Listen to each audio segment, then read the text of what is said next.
Hello. I gave a presentation at a conference hosted by a company called Watch Me Think. Now, the first minute of the presentation didn't record. So, what you're going to get is me filling in the gaps for 1 minute here, and then you're going to watch the presentation after that. Do you ever find yourself getting to the end of a meeting and thinking, I'm going to have to unmute just so they know I'm here? Here's an example: unmuting at the end of a call to say nothing from my end, thanks. If you're finding yourself increasingly feeling like you're a bystander inside your own life and own job, then you're not alone. More and more of us are realizing that we're becoming NPCs in our job. NPC is like a term in gaming for non-player characters. They're sort of participants that don't necessarily add to the plot, but they're there just to fill up the landscape, to make sure that there's other people to walk past us. Let me give you a couple of examples on this. Firstly, I want to tell you the story of Layla Kazim. Now, when I'm recording this now, last month she was in the Daily Telegraph writing an article that they'd lifted and they'd published something that she'd written on her own Substack. And the article was called, "I Did No Work for a Year." Now, in this, she describes an environment where for 12 months, she basically did nothing more than plan a round the world trip.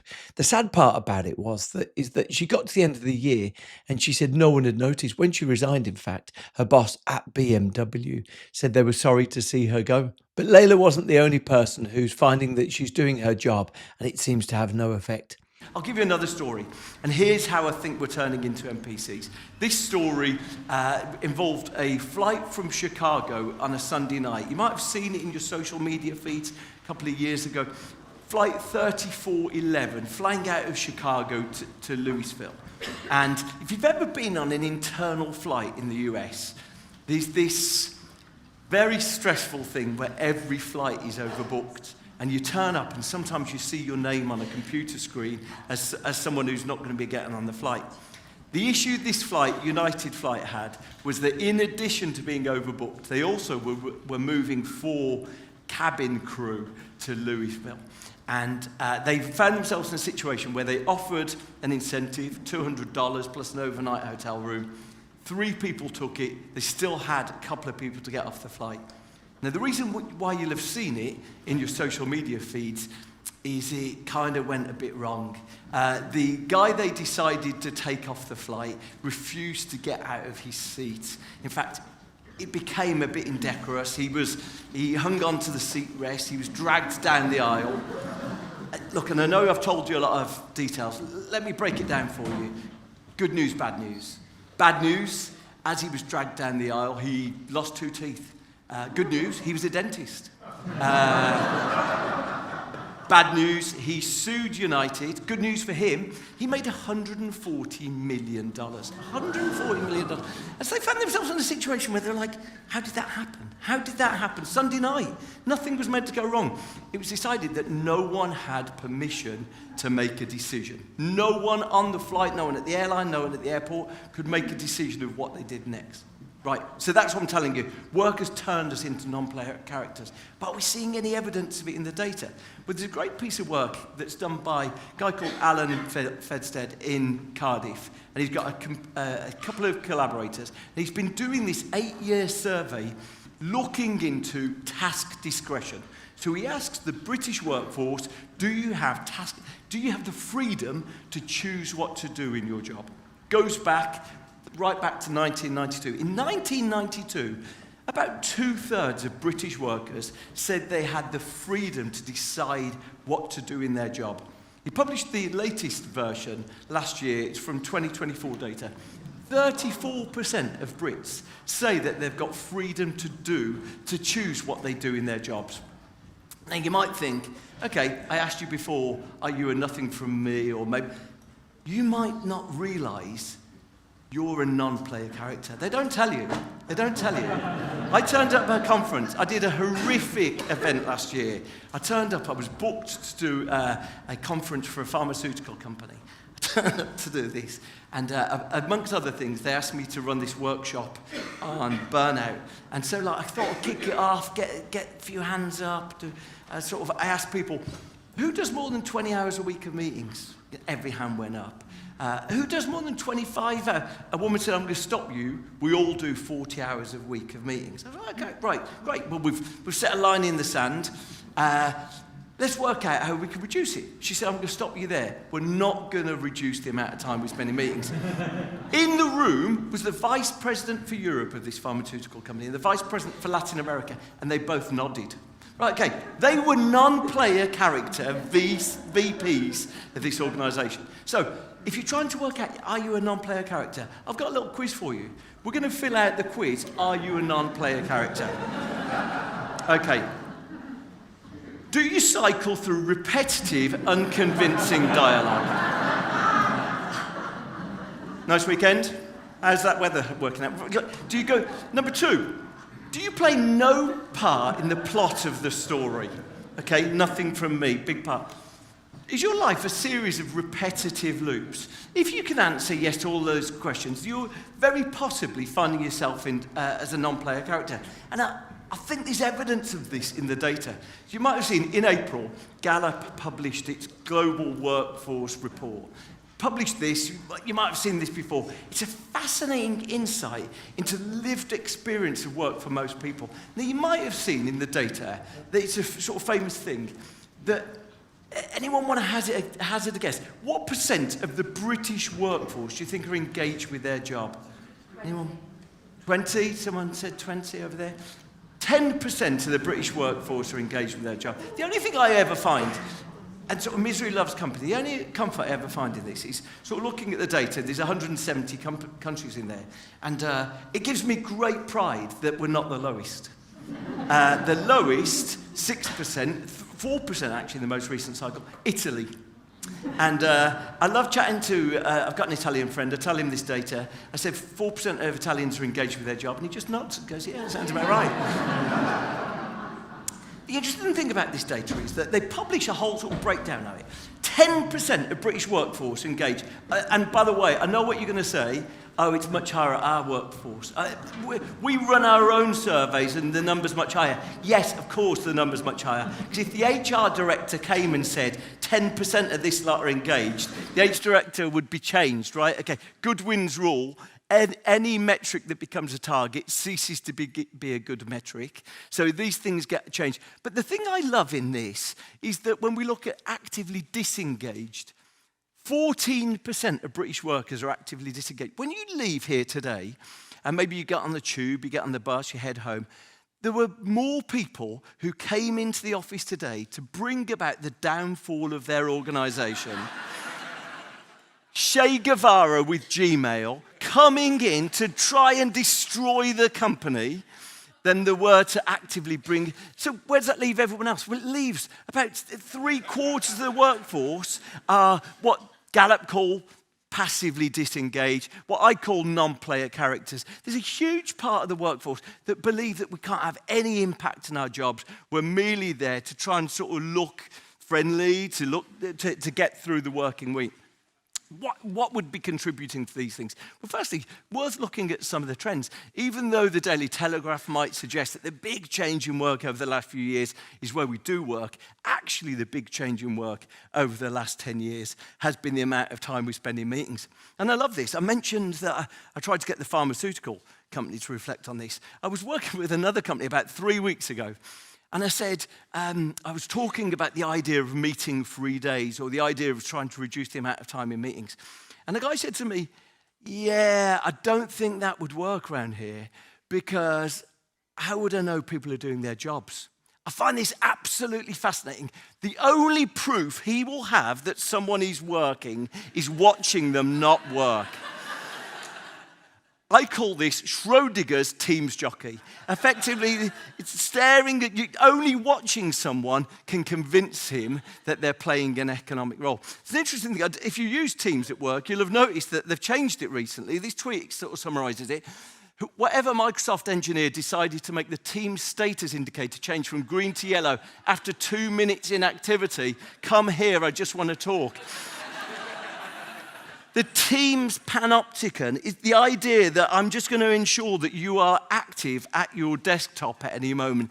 That doesn't push us into activity. It pushes us into being a non-player character. So look, I spend my time sort of working with organisations, thinking about their workplace culture, and these broader societal trends going on. There are things going on that are forcing us to sort of disengage with work. I suspect most people in the room today say, our culture's not as good as it used to be. And we're witnessing sort of societal trends that are being triggered by the way that work is changing.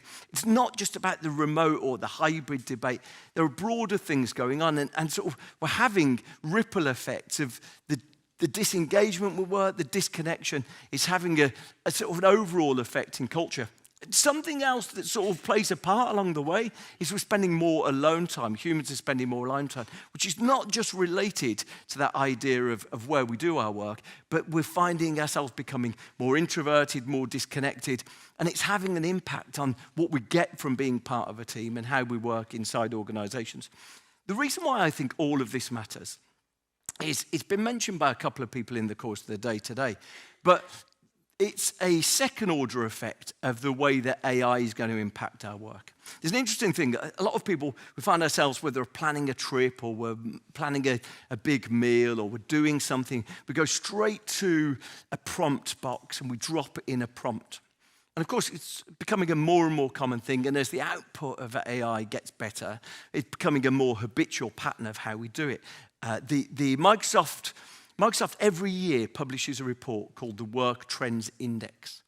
And they publish something, the new one came out this week, but last year's was really fascinating because they described a version of work, a place where we're heading, where they sort of use this phrase, intelligence is on tap. Intelligence on tap is going to rewire business. And what they mean by it is that anytime we've got a challenge to do, we do that predicted thing. We go and we type in our prompt. So we might be building a marketing plan. It might be thinking about changing our product proposition for next year. But we go and we drop it into the chat box, the prompt box.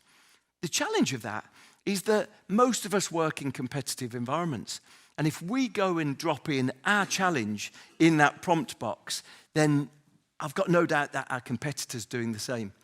And we reach a stage where effectively by everyone going to the same software, the same effectively AI engines and dropping in the same prompt, we end up with something that's completely undifferentiated. We end up without that human layer of differentiation. And you end up in a situation where you realize, actually going forward, that human layer, the priors that we bring to the discussions that we're having, play a really big part in differentiating us from our competition. Actually, culture becomes more important in that environment, not less.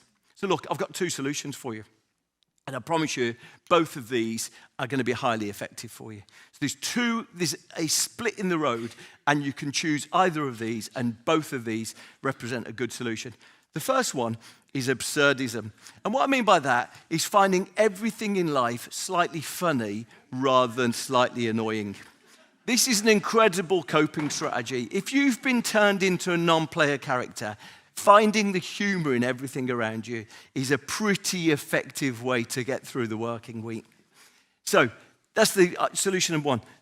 Solution number two is just thinking. Actually, Jana mentioned it. It's probably the word of the moment. The word of the moment, interestingly, agency, because we're gifting agency to AI tools and we're denying it to individuals. We're stopping thinking about gifting autonomy, agency to people. Actually, it's the most critical element. There's a forthcoming book coming out by a guy called Martin Seligman, who's probably, certainly 20 years ago, was the most famous psychologist in the world. And I love this lens of thinking about everything that we do. Martin Seligman's quote, he's talking about agency. He said, agency is the driver of human progress over history. When it's present, progress occurs. When it's absent, stagnation occurs. And it's just an interesting reminder as you're sitting on a Teams call where half of the Teams call say nothing. They say nothing from me. Do you pass that test? Do you get through that test? I'll give you some examples of just where we're seeing it. So I mentioned the meeting-free days. This is what Shopify did. Shopify have done this in two levels. First thing they did is they abolished all meetings on Wednesday, so a meeting-free day on Wednesday. Effectively, anyone could do what they wanted on Wednesday. Coincidentally, it was an in-office day. I think that plays a really big part in sort of creating those chance interactions, bumping into people, sort of creating those collisions that generally yield sort of creativity and innovation. In addition, they did something afterwards. They said, okay, what we're going to do is every meeting over 2 people, we're just going to wipe it out of your calendar in this coming period. And they said, don't put it back in until you've had 2 weeks without it. What they were doing was trying to dial up the agency, trying to dial up the sense that people felt they were a participant, they were a player character in their own game. What they say, we have to take any sort of internal things like that with a pinch of salt. They say that the amount of meeting time went down by about 1/3, and the amount of projects that were shipped went up by about 25%. So just gifting, this really simple way of gifting people autonomy had a massive impact. The one I'm really obsessed with is Octopus, actually. Octopus Energy. The guy who runs it, Greg Jackson, is a fascinating character. I think the whole of the company is built in his own likeness. You know, it's created for him. He says he hates meetings. He hates spending time in meetings. So he set about trying to build a company, just focus on getting things done. The great thing about Octopus, very different.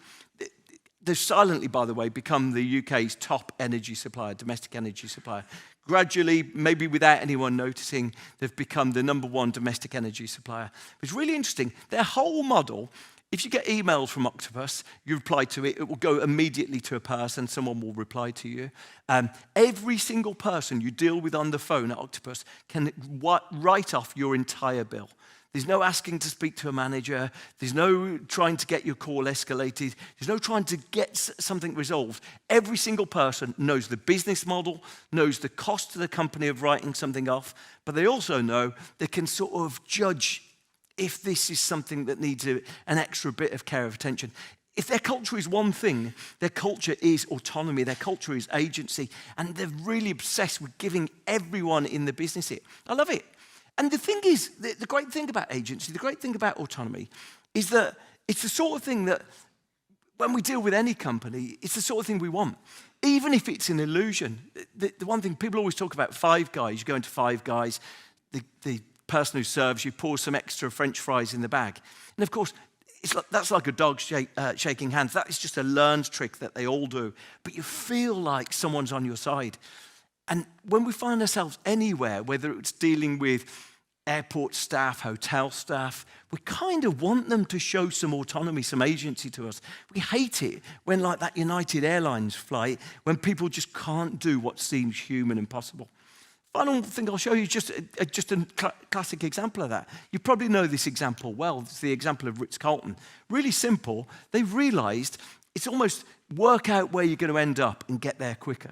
And Ritz-Carlton know that if something goes wrong for someone who's in a Ritz-Carlton hotel, eventually it'll be escalated enough and it's resolved. So why don't we just save all of that time? Every person who works at Ritz-Carlton can spend $1,000 to resolve a customer problem.